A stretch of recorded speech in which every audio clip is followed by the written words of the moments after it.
beautiful human. So in this video, as I am sort of embracing the last we have at this house as we're moving slowly, is just to share a little bit of an idea of what's been going on in my world, and a conversation that I had with somebody that sort of triggered some keywords or thoughts on the premise of like, how can I expand on what is happening on behalf of the collective, right? And I had a conversation with someone who's doing like 7 figures and beyond, and everything in his world was quite successful. Like, it was good in the sense that money was coming in and all of that, but actually he was exhausted, right? He was going, everything I am doing is good, the numbers are coming in, but the one thing that was oozing out was the word tired. And I've sort of felt that thing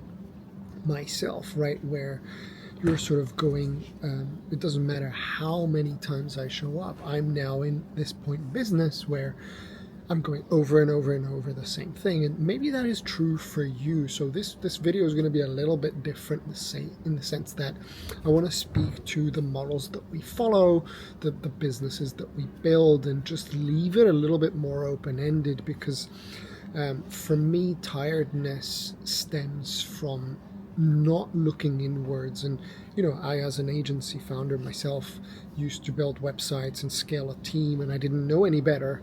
Or when I created Modern Maker, my program, at the time I was told that scaling a team and having setters and closers and all of that was the right way of doing things. And I was making money, but I wasn't happy per se, or there was something wrong at the time, and I had to like really look inwards to figure it out. And partially, I've got these little cards here to act as little trigger points that I'll be sharing with you. Is there has been a misalignment in the models that we are taught. And if you're anything like me,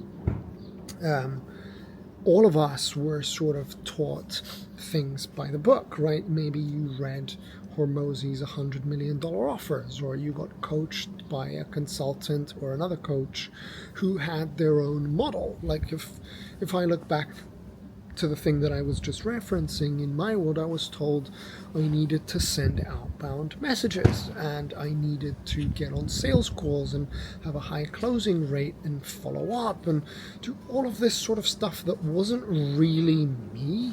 I'm a writer, I'm a creative at heart. So I was like, why am I not writing stories? Why am I not writing posts? Why am I having to push to get leads? And I understand there's a time and place for it, but right from the get-go, I used to tell myself I folded an agency that was doing really well, and that was a scary decision, only to create another beast that I want to run away from. So having this misaligned model is something that I see a lot of people come to me doing. Like, the person I was having a chat with opened this Pandora's box, and then I had another consultation with a one-on-one client this week who was like, you know what, Jacob, I'm tired of it. I don't want the school community. I don't want to show up like a clown and have to be the go-to person. I am somebody who's creative, who wants to just instigate, and do I need an operator? Do I need a sales team? He was like wrestling with it. That's where the premise of this video came, because he's not the first or the last. Like, through 2026, I have the privilege of coaching a lot of people, and as I've been sensing this misalignment, it occurred to me that maybe we are following a book that got us here, but we have outgrown that book and now no longer need that to serve us to get us to the next level, right? There's a cliche quote, I don't remember what it is, but it's like, the model that got you there is not going to get you to the next level, or the business that got you here, or the action, right? Like, and as you scale or as you evolve more on a human level, you start to feel that transcendence or the misalignment. And I am not in a position today to say this model is right and this model is wrong, but it is the question of, is there misalignment in the model that got you this far, right? Like, in my world, I distinctly remember, and I'm going to dive into this point later on, where I saw myself in seasons, right? Like I wanted to serve more people, and I did one-on-one, and my mentors were like, you need to do group coaching, or you need to do this, that, or I was always somebody that came from an email marketing background at the agency, so I loved digital products, but digital products wouldn't get you the big MRR. And that to me created levels of misalignment, and I'm always the kind of person that looks at my own model, and recently went through a little repositioning. I'm like, I love the intimacy, right? In a world that is scaling through AI and all of that, I want to serve people one-on-one. So I doubled down and created a more intimate group I call the Fast Lane, to serve that inner scream, right, in a positive way. So I am seeing people show up to serve their clients with a model that they learned or copied from someone else, and instead of actually getting through and going with it, we actually try to push and do something that now no longer serves us, and we just say, maybe it's like you need the money, or it's working, or you're too scared to take that leap or that change because this means comfort. And at the end of it all, this is all a mindset game, right? Like this is all a push and a pull on a much deeper inner level, where everyone has their time, right? But there are so many people around the world that run a business that they're unhappy with. And this is the reason why I wanted to sort of provoke this a little bit, to not only get myself but others to think, what will it take to change things around and listen in. So what I believe is that what we've been taught, at least in the coaching, the consulting, the one-person business space, is that time is the biggest source of making money, right? So we then get on calls, we serve our clients, we do groups, we do whatever, but yet we are running something that is based on our time, whereas what we should be doing is basing it on our insight, on our wisdom, on the knowledge that we've acquired. And I am seeing a shift, with the rise of AI and all of these tools, where people are slowly starting to realize my time is precious. I can build leverage through these tools, and therefore I am now in the business of insight. Or I no longer need to host a workshop or one-to-one call. I can record that per se once and leverage that out and allow more people to benefit from that insight while I don't have to be there to get paid.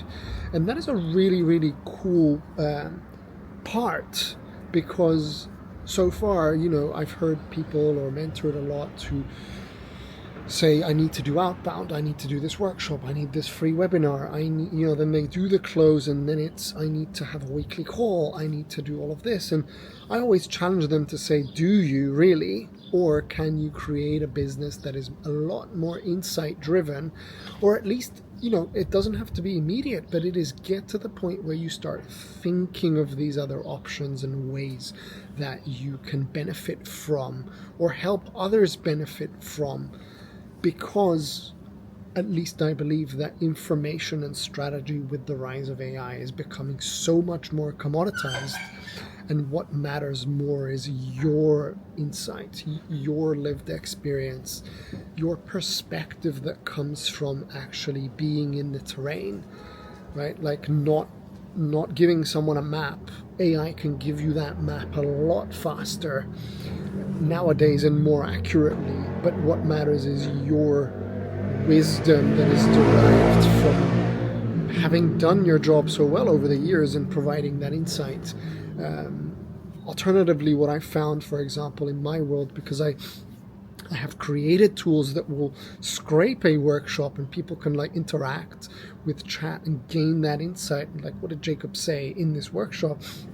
It's not going, here's how to get clients. It's here's how this person used this specific method or mechanism to get it. And we are shifting from a time-based model to an insight-based model, which is actually fascinating to see and witness. And the other side of it that started, when I was assessing this and thinking here this morning, was we are taught to sell, right? Like, we are taught to persuade, to write, to talk, to converse, where the outcome is I need to sell instead of actually create from a source of truth. And to me, the biggest change was realizing, we are in the business of creativity, not in the business of selling. And at least for me, whenever I create, I don't want to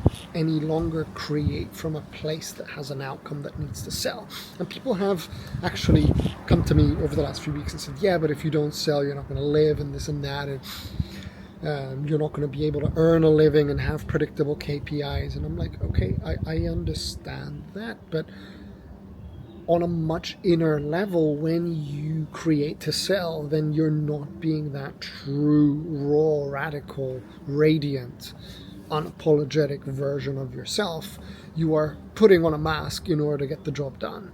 So the challenge is, can you create? And there's 8 billion people in the world where people are just drawn to that creativity, or at least allow time for creation. Don't just create to sell. Give yourself time and space in order to create. Or what would you do if money was no issue? What would you channel? What would you say? What would you build, right? If you looked at it more like art instead of marketing. And obviously, if you go down too much of art, then it can transcend into a different layer. But that is, for me, the challenge that has been so fascinating to see and to learn from and understand overall. There's 4 different things that I've now put together in order to conceptualize that. And the first one is, like, we've been taught to make offers, and offers are things that require us to be there to deliver in that container, whether that is a once-off coaching call, or there's an offer to do a workshop, or a container that runs 12 months where you physically have to be there. And I believe that you have energy, and the more energy you put, the more money you make. And that was sort of the misalignment of the model that no longer fits, because now you can have energy that is stored in an asset, which then makes you money, right? So I've created this little equation that says assets do not equal offers, right? In this case, you can have energy stored in assets that equal money, but assets are things that are a store of value rather than require you to deliver it. So I can have an asset and package that asset up and make an offer. Rather than make an offer that requires me, I can now shift from making offers to creating or building assets that then sell themselves without me having to physically be there to deliver them. And starting to see all the other times where I have made an offer and I am there to deliver, whether there is a way for me to create assets out of that. Like, the simplest thing that I can think of is on this phone, I've got Loom, right, on my phone.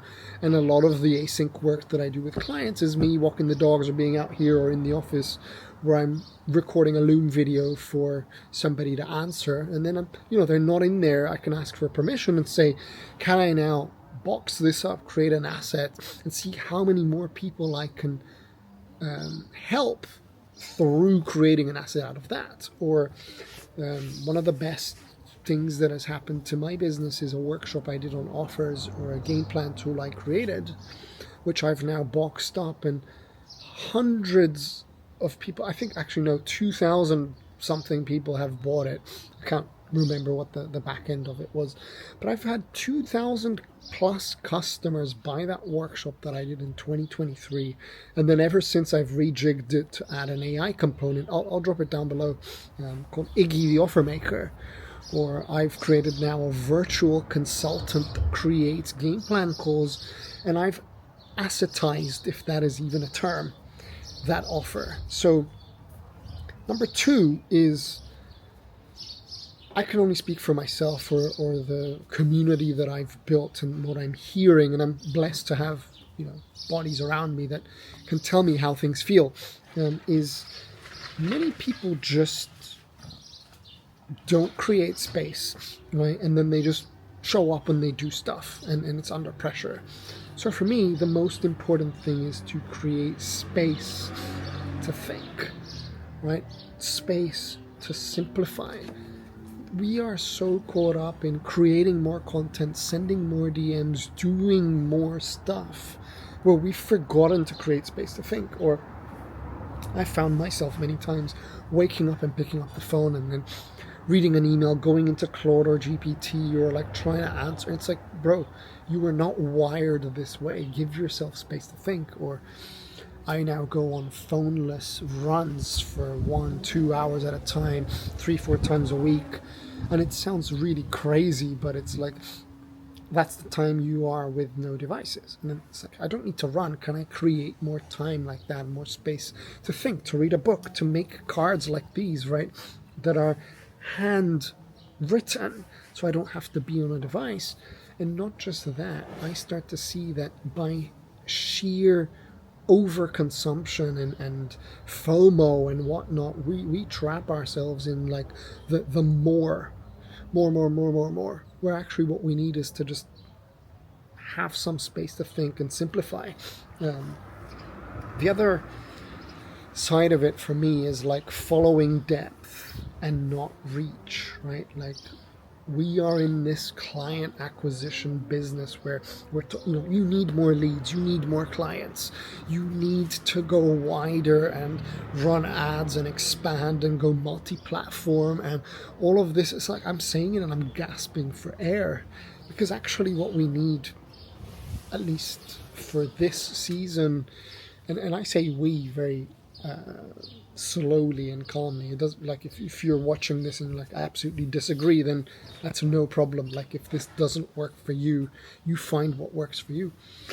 But for me, it's following depth, not reach. Like, talking and building more relationships with people, not having to find more people and then accounting for churn and this and that. Like, I can speak for myself, but I have enough people that have transacted with me that I could go to and ask if they wanted to work in a different proximity, right, than having to find more people constantly.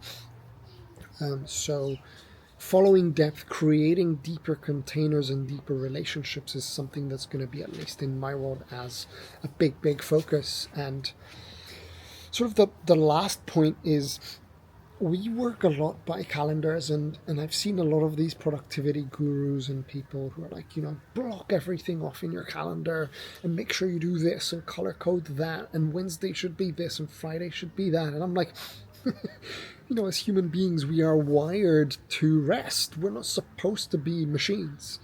And I see my own body as more of a cyclical creature, a cyclical thing, not a thing based on calendars, right? So I am looking inwards and realizing that I'm going to notice the seasons that I'm in. Before my daughter was born, it was all about hustle and grind, and I had all the time in the world, and I thought I was invincible.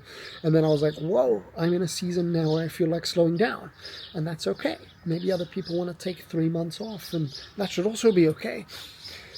So looking at it seasonally is something that I'm going to do. And on the other side of these flashcards, I've created the actions in green. So we've got like shifting from hustle to more alignment, right? Like, if I feel like not working, then that's what I'm going to do.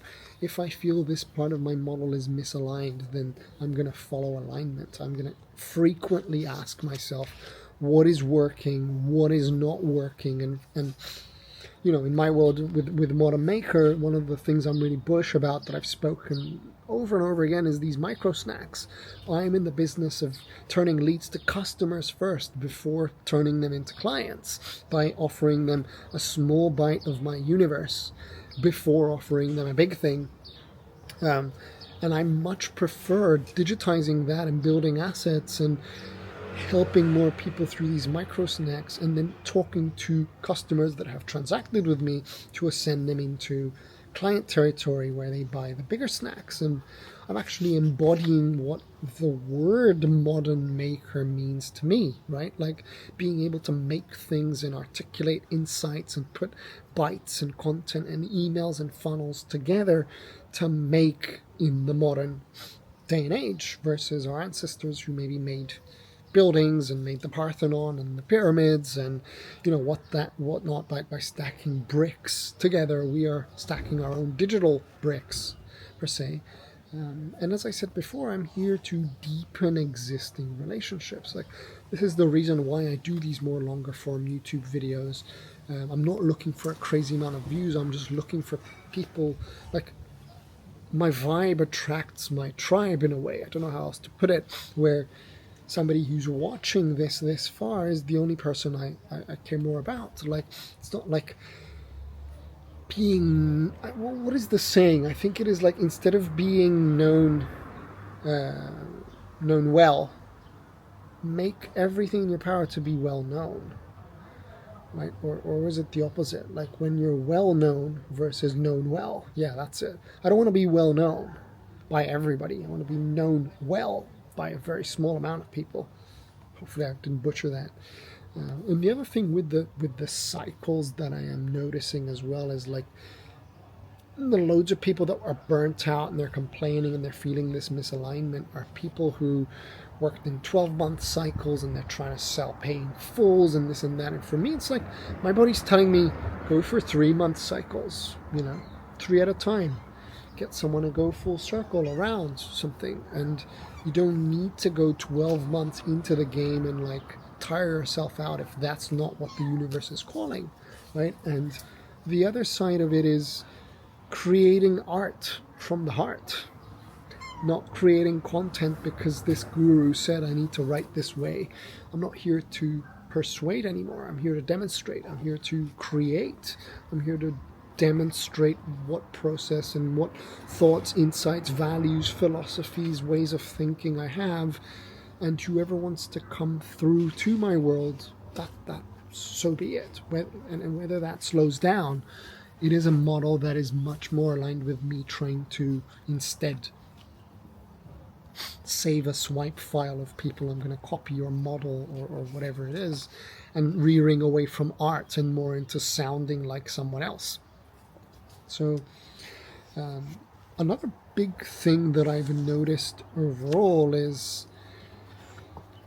it's okay not to have the answers. We are like, oh, there's like some secret container and this person has all the answers, and it's always like showing up to perform and whatever that may be. I'm just like, it's okay not to have the answers. What is also okay is to hold containers and listen and empathize with people, right? And this goes very hand in hand with being a guide and not a guru, right? Like, I was never able to box myself and say I'm a coach, a consultant, a mentor, a whatever. I feel more like a guide, somebody who speaks from the same floor as somebody else. Like, we go to a concert, I don't want you to be the person on stage looking down. I want myself to be the person right there next to you enjoying the concert. Like, we are equal. Maybe I might be 2 steps ahead in the thing you want guidance in, but the word guidance is so much more empowering to me than a guru or a coach or a mentor or whatever that may be.